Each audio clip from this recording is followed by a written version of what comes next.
এই হাদিসটা খুব ভালো করে মনে রাখতে হবে যে এই পৃথিবীতে কেউই আল্লাহ পাকের পরে সিজদা পাওয়ার যোগ্য না। এমনকি নবীদেরকেও আল্লাহ পাক সিজদা করতে বলেন নাই, কিন্তু সেই নবী আমাদেরকে কিন্তু বলেছিলেন যে যদি আল্লাহ পরে কাউকে আমি সিজদা করতে বলতাম তাহলে আমি স্বামীদেরকে সিজদা করতে বলতাম। এটাকে তসলিমা নাসরিন স্টাইলে বুঝলে হবে না। ওরা এটাকে এইভাবে নিবে যে ইসলাম মেয়েদেরকে দাসত্বের শৃঙ্খলা আবদ্ধ করতে চাচ্ছে, হ্যাঁ, আত্মস্বাধীনতা দিবে না ইত্যাদি। আমরা দেখব পরকালে আমি জান্নাতে যেতে পারছি কিনা।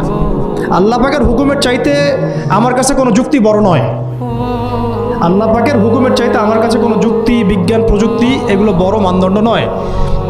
শুধুমাত্র স্বামীর আনুগত্য, বিশ্বাস, সম্মানের বদৌলতে দেখা যায় যে পুরোটা জীবন এই বেচারা আপনার জন্য ঢেলে দিবেন ইনশাআল্লাহ।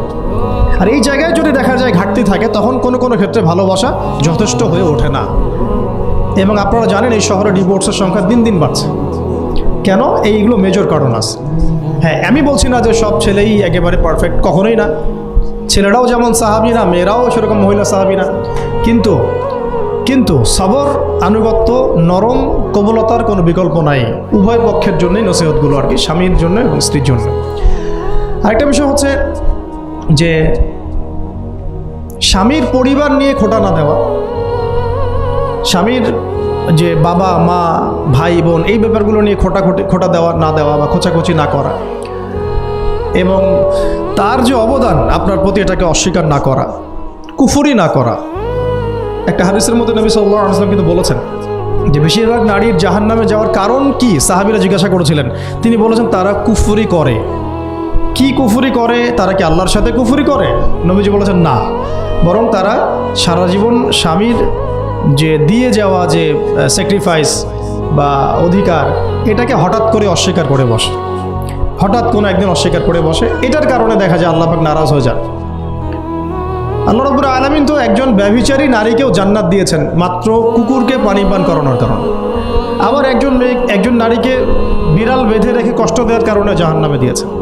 তো জবান এমনই একটা কঠিন জিনিস যেটাকে নিয়ন্ত্রণে না রাখলে আমাদের জন্য ক্ষতি হবে। আল্লাহ পাক আমাকে আপনাদের সবাইকে জবান হেফাজতে রাখার তৌফিক দান করে নেন। আর কিছু বিষয় হচ্ছে, কিছু শাসন সমাজে থাকে, মানে পরিবারের মধ্যে থাকে। এই শাসনগুলো কখনোই মেয়েদেরকে বিপথে নিয়ে যাওয়ার জন্য নয়, বরং যে আপনাকে মহব্বত করবে সেই আপনাকে শাসন করবে। যে আপনাকে মহব্বত করে সেই কিন্তু আপনাকে শাসন করবে। যার আপনার ব্যাপারে কোনো কেয়ার নাই সে কিন্তু আপনাকে শাসন করতে আসবে না। আপনি কোথায় যান তার তো কোনো যায় আসবে না। আর যে আপনাকে চাইবে, জোর করে টেনে নিয়ে আসতে চাইবে জান্নাতের পথে, সে কিন্তু আপনার উপর মাঝে মাঝে শাসন করতে পারে। ওই অধিকারটুকু দিতে হবে। আর আমাদের মেয়েদেরকে ওই মেজাজেও তৈরি করতে হবে। তো পারিবারিক বিষয়গুলোর ক্ষেত্রে আসছিলাম, এটা একটু পরে আবার আসতেছি ইনশাআল্লাহ, যে ইলমের সাথে আমলটা খুব জরুরি। এবং আমলের ক্ষেত্রে শুধু নামাজ, রোজা, হজ, যাকাত এটাকে আমি মিন করছি না। মিন করছি যে আমার বাবার সাথে সম্পর্ক, মায়ের সাথে সম্পর্ক, আত্মীয়দের হক আদায় করছি কিনা, প্রতিবেশীর সাথে রিলেশন ঠিক আছে কিনা, এবং স্পেশালি পরিবারের স্বামীর সাথে আমার এই বিষয়গুলো ঠিক আছে কিনা। তো এইগুলো যদি ঠিক থাকে অল্প আমল যথেষ্ট হয়ে যাবে ইনশাআল্লাহ তাআলা। আল্লাহ পাক আমাদেরকে ইলম অনুযায়ী আমল করার তৌফিক দান করেন, আমিন। 3 নাম্বার আমি পয়েন্ট নোট আউট করছিলাম মেয়েদের জন্য, যে আমি আমার মেয়েকে নসিহত করতাম যে বেশি বেশি দান সদকা করতে, বেশি বেশি দান সদকা করতে। মেয়েদের জন্য স্পেশালি সাদাকাটা বেশি করা উচিত। ছেলেরা তো সাদাকা করে, কম বেশি কিন্তু করে, যেহেতু তারা বাইরে থাকে। তো আপনারা সাদাকা করার জন্যে যদি স্বামীর অর্থ আপনাদের কাছে নেন, এটা দোষের কিছু না। চেয়ে নেওয়া, বলে নেওয়া, তাদের কাছ থেকে অর্থ নিয়ে সাদাকার একটা অংশ রাখা। দেখেন, আবু বকর রাদিয়াল্লাহু আনহুর নাম তো সবাই শুনেছেন। তিনি যখন খলিফা হয়েছিলেন তখন তার স্ত্রী কিছু কিছু করে সম্পদ জমিয়ে রাখতেন, খাবার জমিয়ে রাখতেন। পরে একদিন ভালো একটা খাবার রান্না করে খাইয়েছেন ওই জমিয়ে রাখা খাবার থেকে। এখান থেকে একটা বিষয় বুঝতে পারলাম, সম্পদ সেভ করা শিখতে হয়। একদম আমার ইনকাম আছে বলি যে একদম পুরো 1 লাখ টাকা ঢেলে দিতে হবে মাসে, জরুরি না। 10,000 টাকা করে সেভ করার চেষ্টা করেন। হয়তো এই 10,000 টাকা একটা পরিবারের ভরণ পোষণের জন্য যথেষ্ট হয়ে যাবে। ওই সেভ করা টাকাটা যদি আমি কালকে দান করে দিই আল্লাহর রাস্তায় বা অন্য কোনো মানুষকে, তার 1 মাসের খরচ হয়ে যাবে, বিশাল একটা উপকার হবে। আমরা কিন্তু কিছু টাকা পাইলেই কসমেটিক্স, নতুন জুয়েলারি, ঠিক আছে, নতুন কি আসলো বাজারে, নতুন কসমেটিক্স আর কি, তো এইগুলোর দিকে বেশি ফোকাস করি। তো এখান থেকে টাকা একটু জমিয়ে আমরা যদি আল্লাহর পথে ব্যয় করার চিন্তা করি, পরিবারে বরকত আসবে। এই জন্য সম্পদকে মূল্যায়ন করা, রিজিক আল্লাহ পাক দিয়েছেন বলেই সব যে ঢেলে দিতে হবে, এটা ভালো না, এই কাজটা ঠিক না। আল্লাহ পাক আজকে আপনাকে হয়তো 1 কোটি টাকা দিয়েছেন, কালকে আল্লাহ না করুক 1000 টাকার জন্য মানুষের কাছে হাত পাততে বাধ্য করতে পারেন আল্লাহ পাক। এমনও কিন্তু দিন আসতে পারে, দিন সবসময় সমান থাকে না। আজকে আপনার কাছে 1 কোটি টাকা আছে, কিছু মনে হচ্ছে না, কালকে কে জানে আল্লাহ না করুক যে 1000 টাকা কারো কাছে চাইতে হচ্ছে, 1000 টাকার জন্য ঠেকে গেছেন, হতে পারে না? তো রিজিককে মানুষ তাজিম না করলে রিজিক দূরে চলে যায়। দুটো বিষয় খেয়াল রাখবেন, দুটো বিষয়। এক হচ্ছে মাঝে মাঝে মনের মধ্যে কিছু আমল করার ইচ্ছা আসে না? মনে হলো যে আচ্ছা একটু 10টা আয়াত পড়ি, মনে আসে না মাঝে মাঝে? এমন মনে হয় না? ওই সময় এই যে মনের মধ্যে যে এই ইরাদাটা জাগ্রত হওয়া, এটাকে আমরা বলি ওয়ারিদ।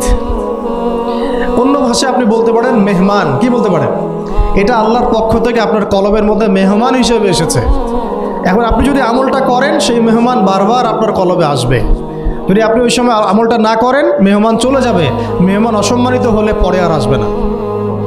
একইভাবে রিজিক আল্লাহ পাক দিয়েছেন, এর তাজিম যদি করতে পারেন রিজিক বেশি আসবে। রিজিকের তাজিম সম্মান করতে না পারলে রিজিক আসবে না, বেশি কমে যাবে। উসমান রাদিয়াল্লাহু আনহু সবচেয়ে ধনী ছিলেন না? কেন জানেন? কেন? এটা কি জানেন কেন ধনী ছিলেন? একে তো তিনি প্রচুর দান সদকা করতেন, এটা তো আপনারা জানেনই। আরেকটা জিনিস অনেকে জানে না, তিনি উটের পিঠে বসেছিলেন, কিছু একটা খাচ্ছিলেন, এই 2-1টা দানা পড়ে গেছে নিচে। উটের পিঠ থেকে নেমেছেন, নেমে সেই দানা উঠিয়েছেন, পরিষ্কার করেছেন, ধুয়েছেন, আবার খেয়েছেন। তার এই 2-4টা দানার কোনো কিন্তু মানে পরোয়া না করলেও চলে, তার প্রচুর অর্থ সম্পদ আছে। এত অর্থ সম্পদ যে তাবুক যুদ্ধের দিন 30,000 সেনাবাহিনীর দায়িত্ব নিয়েছেন। 30,000 সেনাবাহিনীর দায়িত্ব নিয়েছেন। সেনাবাহিনী যাবে, থাকবে, খাবে, তাঁবু টাঙাবে, সব দায়িত্ব তার। 30,000 সেনাবাহিনীর দায়িত্ব নেওয়া কি চারটাখানি কথা? তো এই সাহাবী এই কয়েকটা খাবারের দানা উঠিয়ে খেলেন। নবী সাল্লাল্লাহু আলাইহি ওয়াসাল্লাম বলেছিলেন যে তোমাকে আল্লাহ পাক রিজিক বাড়িয়ে দিবেন না কেন? তুমি রিজিকের যে তাজিম বা যে সম্মান তুমি করো, এর বদৌলতে আল্লাহ পাক তোমাকে বেহিসাব রিজিক দিবেন। দুইটা বিষয় খেয়াল রাখবো। আমলের মেহমান হৃদয়ের মধ্যে আসলে তাকে ফিরায় না দেওয়া, তাহলে সেই মেহমান কিন্তু আর আসবে না।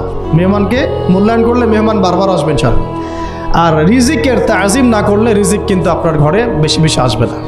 এমনি তো হারামের যুগ, এমনি সুদের যুগ, এমনি ঘুষের যুগ। অলমোস্ট এভরি ফ্যামিলি সুদখোর এখন, অলমোস্ট এভরি ফ্যামিলি।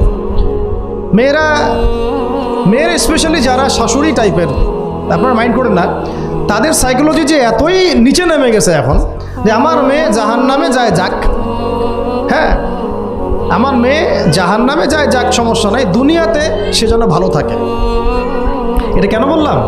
একটা সুদখোরের ঘরে তুলে দিতে সে দ্বিধাবোধ করতেছে না, একটা দুর্নীতিবাজের ঘরে তুলে দিতে দ্বিধাবোধ করতেছে না, একটা ঘুষখোরের ঘরে তুলতে দ্বিধাবোধ করতেছে না, হ্যাঁ একটা মানে কি বলবো মাদকসেবী, ড্রাগ এডিক্টেড বা এই যে আর কি বলবো ফাসেক জালেম, এই ধরনের ঘরে উঠাই দিতেও সে দ্বিধাবোধ করছে না। 5তলা বাড়ি চাই আমার মেয়ে 5তলা বাড়ি থেকে সুখে থাকবে। এই যে সুখের ডেফিনেশন এখানে দিয়েছেন আপনারা। এই জন্য কত হাজার হাজার মেয়ের জীবন নষ্ট করে দিয়েছেন আপনারা। আমার কথা মাইন্ড করে না, হাজার হাজার মেয়ের জীবন মায়েরা নষ্ট করে দিয়েছে, শুধুমাত্র মেয়েদের দুনিয়াবি সুখ এর সংজ্ঞাটা বুঝতে ভুল করার কারণে। এর নাম যদি সুখী হইতো তাহলে অমুসলিমরা সুখী না কেন? পশ্চিমারা সুখী না কেন? ওরা আত্মহত্যা করে কেন? এইভাবে মেয়েদের জীবন নষ্ট করেছেন। অথচ অল্প যদি হালাল রিজিকও হতো, আল্লাহ পাক তাকে বরকত দিতেন, সুখে থাকতো। তো আল্লাহ পাক আপনাদেরকে রিজিকের মূল্য বোঝার, তাজিম করার তৌফিক দান করেন, আমিন। তো অনেক ভিতরে চলে যাচ্ছে আমি, সময় আমাদের হাতে আরও শর্ট হয়ে আসতেছে। তো এখানে একটা কথা বলে দিব যে রিজিকের প্রসঙ্গ যেহেতু আসছে, যে হালাল খেতে হবে আমাদেরকে, হারামের দ্বারস্থ হওয়া যাবে না। আপনার স্বামী যদি হারাম খায়, আপনি স্বামীকে বুঝান, তাকে ওই চাকরি ছেড়ে দিতে আপনি উৎসাহিত করেন। আমি আপনাদেরকে একটা অনেস্টির সাথে একটা কথা বলি, যত এই যে প্রশাসনে যত ঘুষখোর আছে, ঠিক আছে, যত দুর্নীতিবাজ আছে, যত মাদকসেবী আছে, মাদকের ব্যবসায়ী আছে, যত সুদখোর আছে, এরা সবাই কেন এই খারাপ কাজগুলো করে জানেন? তার স্ত্রীকে ভালো রাখার জন্যে, তার মাকে ভালো রাখার জন্যে, তার সন্তানদেরকে ভালো রাখার জন্য।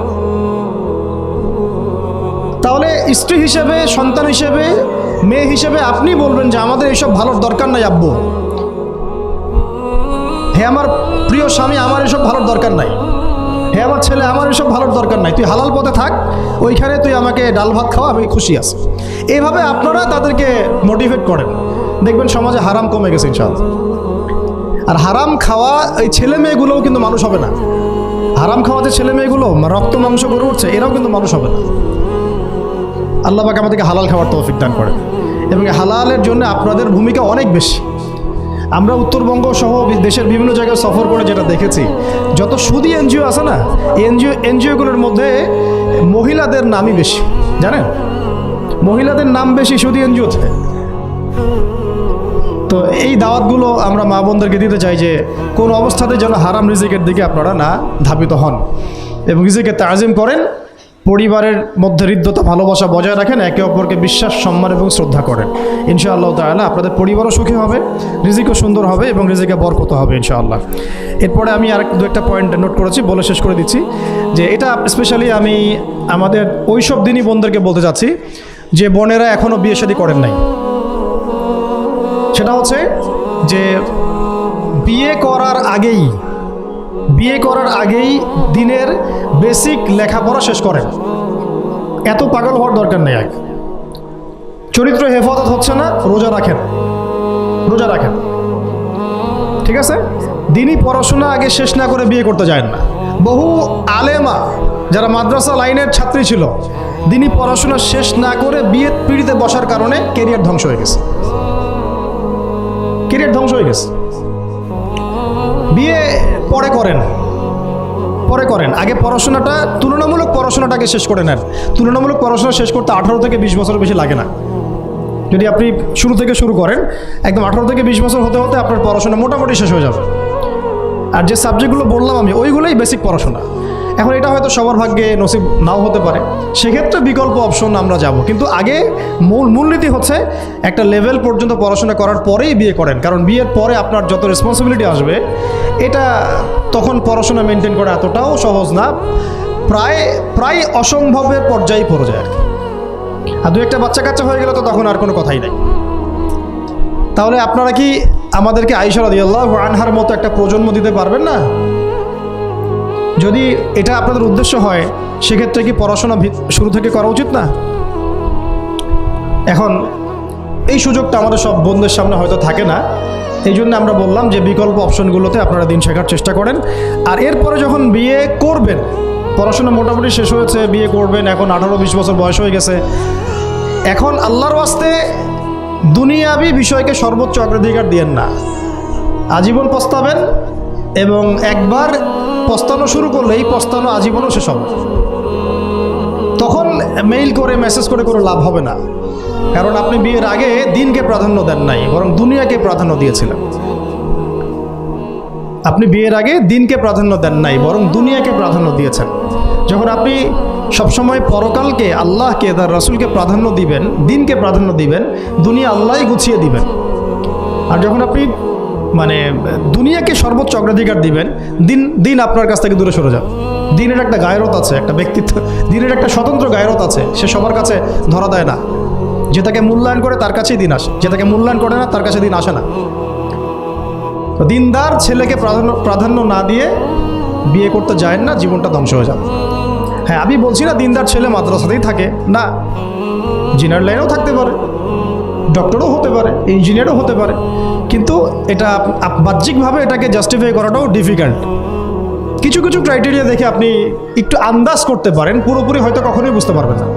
সেটা হচ্ছে দিনের প্রতি তার ফিকির কেমন, দিন নিয়ে তার কাজ কেমন, তার লাইফস্টাইল কেমন, তার পরিবার কেমন, কোন পরিবেশে সে বড় হয়ে উঠেছে, তার একাডেমিক্যাল সার্টিফিকেট কেমন, তারপরে তার দাওয়াতের মেহনতে অ্যাক্টিভিটিস আছে কিনা, বা ব্যবসা হালাল কিনা, বা চাকরির হালাল কিনা, নামাজ ঠিক আছে কিনা, তার মধ্যে সুন্নাহ আছে কিনা, এগুলো কিছু বাহ্যিক সাইন যেগুলো দেখে আমরা একটা আইডিয়া নিতে পারি।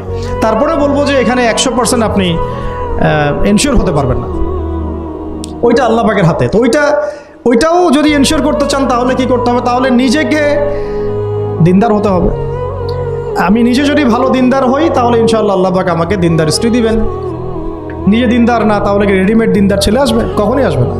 দোয়া করতে হবে, রব্বানা হাব লানা মিন আজওয়াজিনা ওয়া যুররিয়াতিনা কুররাতা আ'য়ুন ওয়াজআলনা লিল মুত্তাকিনা ইমামা। দোয়া করতে হবে, যে রব্বি হাবলি মিনাস সালিহিন, রব্বি হাবলি মিন লাদুনকা যুররিয়াতান তাইয়্যিবা ইন্নাকা সামিউদ দুআ।